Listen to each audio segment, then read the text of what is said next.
பாரம்பரிய உணவுகளையும் சத்தான உணவுகளையும் பசுமை மாறாமல் சமைத்து வரும் சைவ விருந்து சேனலின் அன்பான வணக்கம். இன்னைக்கு நம்ம சேனல்ல பார்க்க போறது முள்ளங்கி கீரை கூட்டு. இதுவரையிலும் நீங்க சேனலை இப்பதான் முதல்ல பாக்குறீங்கன்னு சொன்னா உடனே சப்ஸ்கிரைப் பண்ணிடுங்க. பக்கத்துல தெரியுற பெல் ஐகானையும் பிரஸ் பண்ணுங்க. உங்களுக்காக சத்தான உணவுகள் நிறைய காத்துட்டு இருக்கு. வாங்க முள்ளங்கி கீரை கூட்டு எப்படி செய்யலாம்னு பார்ப்போம்.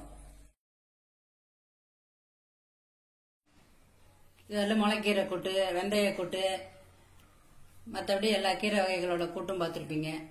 இன்னைக்கு நம்ம செய்ய போறது முள்ளங்கி கீரை கூட்டு.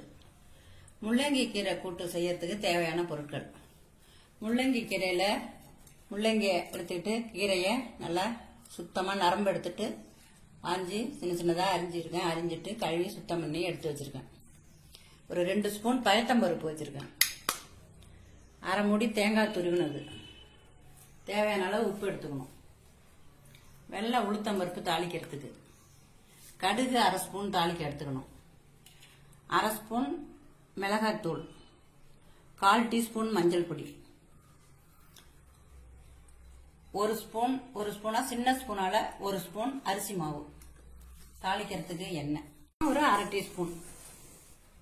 அடுப்புல தண்ணி வச்சு தண்ணி கொதிக்குது. இதில் அந்த பயத்தம்பருப்பு அதில் வேக போடும்.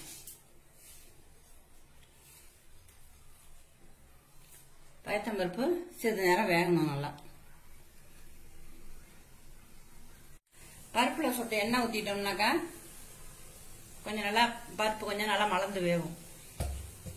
அது வேகறதுக்காண்டியும் இந்த தேங்காய் எடுத்து இந்த ஜீரகத்தை அதில் சேர்த்துக்கணும். சேர்த்துட்டு தண்ணி ஊற்றிக்காம பொடியா மிக்சியில் போட்டு எடுத்துக்கணும். ட்ரையாக போட்டு எடுக்கணும். தண்ணி ஊற்றக்கூடாது. தண்ணி ஊற்றினோம்னா உங்களுக்கு கூட்டு மாதிரி இருக்காது, பொச்ச குழம்பா போயிடும். அதனால கெட்டியாக போட்டு சாப்பிட்றாப்புல வேணும்னாக்கா இதில் தண்ணி ஊற்றி அரைக்கக்கூடாது. தண்ணி ஊற்றாம ட்ரையாக போட்டு இதை எடுத்து வச்சிருக்கேன். ஜீரகத்தையும் தேங்காயும் போட்டு கீரை சமைக்கும் போது இதை அரைக்க வேண்டியதெல்லாம் அரைச்சி எடுத்து வச்சுட்டு தான் கீரை எள்ளி அடுப்பில் வைக்கணும். அப்படி இல்லைன்னு சொன்னால் கீரை அயண்டு போயிடும். அயண்டு போயிடும்னா கலர் மாறி போயிடும், அதிகமாக வெந்துடும். இந்த பயத்தம்பருப்பு நெத்து பதமாக இருக்கணும். இந்த கீரை எள்ளி வைக்கும் போது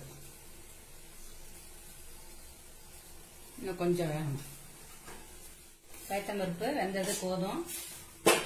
பயத்தம்பருப்பு தண்ணி இந்த கீரைக்கு தந்தாலும் கொஞ்சமா வச்சுங்க. அப்படி ரொம்ப பத்தாம இருந்ததுன்னா கொஞ்சம் ஊத்திங்க. இப்ப இந்த கீரைக்கு இந்த தண்ணி போதும். நிறைய ஊத்துனீங்கன்னா தண்ணியா போயிடும், பொற்ற குழம்பா போயிடும். போட்டு சாப்பிட்றாவ்வளோ, இது தொட்டுட்டு சாப்பிட்றாவ்வளோ இருக்கும். இதுல இப்ப மிளகாத்தூளையும் இந்த மஞ்சள் தூளையும் அதுல போட்டிருக்கேன். உப்பும் அதுல போட்டுக்கணும். அரை ஸ்பூன் உப்பு போட்டுக்கிறோம். உப்பு போட்டு இந்த மாதிரி தண்ணி கொதிச்சதுக்கு அப்புறம் மிளகாத்தூள்லாம் போட்ட தண்ணி கொதிச்சதுக்கு அப்புறம் இந்த கீரை எள்ளி அதில் வச்சுக்கணும்.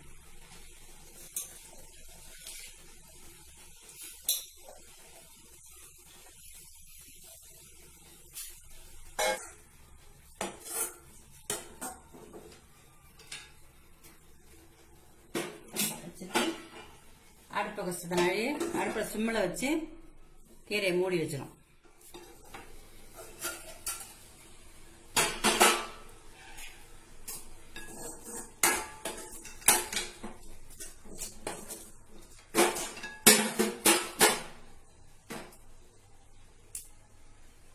கீரை நல்லா வெந்துருச்சு, பருப்பும் மலர்ந்துருக்கு.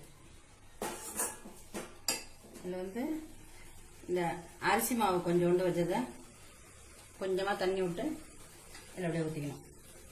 நிறைய ஊற்றக்கூடாது. ஒரு அரை ஸ்பூன் நம்ம வைக்கிற பொருளுக்கு தகுந்தாப்புல ஊற்றிக்கணும்.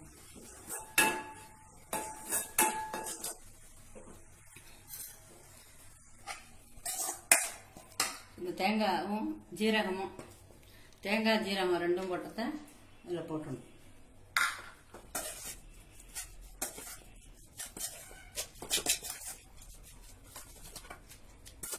தேங்காயை போட்டு அடுப்பில் போட்டு கொதிக்க வைக்கக்கூடாது, வதக்கக்கூடாது. அது மாதிரி நம்ம வதக்கணும்னு சொன்னால் அந்த தேங்காயில் உள்ள பல பயன் நம்மளுக்கு கிடைக்காது. அதுக்கு பதிலாக கொலஸ்ட்ரால் தான் மிஞ்சும்.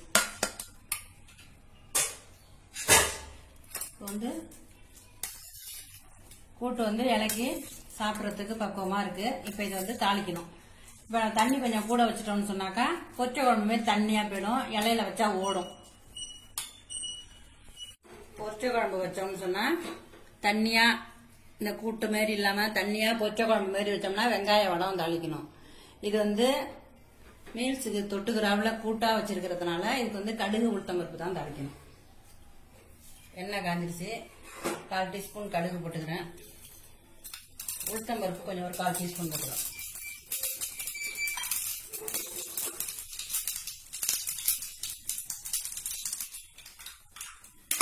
போதும்.